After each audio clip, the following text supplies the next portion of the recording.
भारतीय सभ्यता को सुरक्षित रखने वाली भाषा संस्कृत है, जिसको जीवंत रखने के लिए भारत के संत और पीठाधीश्वर प्रयास करते रहते हैं। देवरिया में भी कई ऐसे मठ और मंदिर है जो बहुत प्रचलित तो नहीं है, लेकिन अपने संस्कार, सभ्यता और भारतीय संस्कृति को बचाने के लिए संस्कृत विद्यालय संचालित करते हैं, जिसमें पढ़ने वाले छात्रों को संस्था की तरफ से निःशुल्क वस्त्र और भोजन की व्यवस्था की जाती है। देवरिया जनपद का एक ऐसा मंदिर है जो लगभग 200 वर्ष पुराना बताया जाता है। इस मंदिर के नाम पर ही उसे गांव का नाम पड़ गया है। विष्णु भगवान का यह मंदिर है जो श्री वैकुंठ नाथ भगवान के नाम से जाना जाता है और इसी नाम से वहां पर विद्यालय भी संचालित होता है, जिसमें भारतीय संस्कृति और को सुरक्षित रखने के लिए संस्कृत के विद्यार्थियों को तैयार किया जाता है। श्री वैकुंठ नाथ पवहारी संस्कृत महाविद्यालय में नए सत्र का नामांकन होना प्रारंभ हो गया, जिसके लिए विद्यालय परिवार की तरफ से 11 मई को प्रवेश परीक्षा कराकर नामांकन किया जाएगा। इस संस्था को संचालित करने के लिए पहरी महाराज लगातार प्रयत्न करते रहते हैं और ब्राह्मण पाठकों को संस्कृत शिक्षा देने के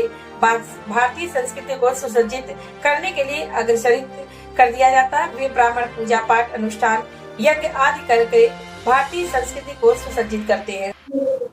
देखिए, श्री राजराजेश्वर भगवान पैकौली कुटी वैष्णव संप्रदाय का सबसे बड़ा पूर्वांचल का ये पीठ है, जहां राम राजा के रूप में पूजे जाते हैं। इस देश में राम राजा के रूप में सिर्फ 2 ही जगह पूजे जाते हैं, ओरछा में और पैकौली में। लक्ष्मी नारायण दास जी ने इस पौहारी पीठ की स्थापना की।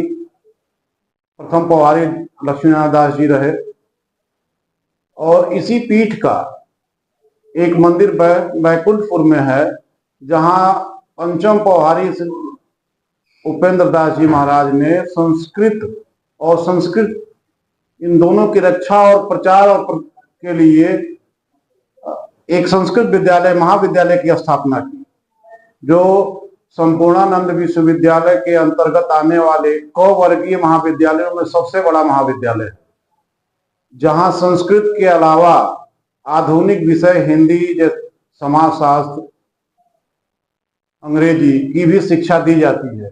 इस विद्यालय में एडमिशन की क्या प्रक्रिया होती है?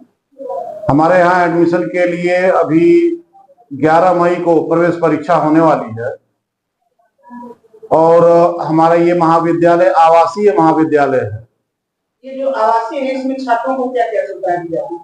जी, जो वर्तमान पौहारी महाराज कौशलेंद्र दास जो इस पीठ के 8वें पौहारी है, उनके अपने निजी प्रयासों से लगभग 200 विद्यार्थी उस छात्रावास में रहते हैं, जिनको दोनों टाइम भोजन, जलपान, गणवेश, पुस्तकें, ये सारा निःशुल्क में दिया जाता है।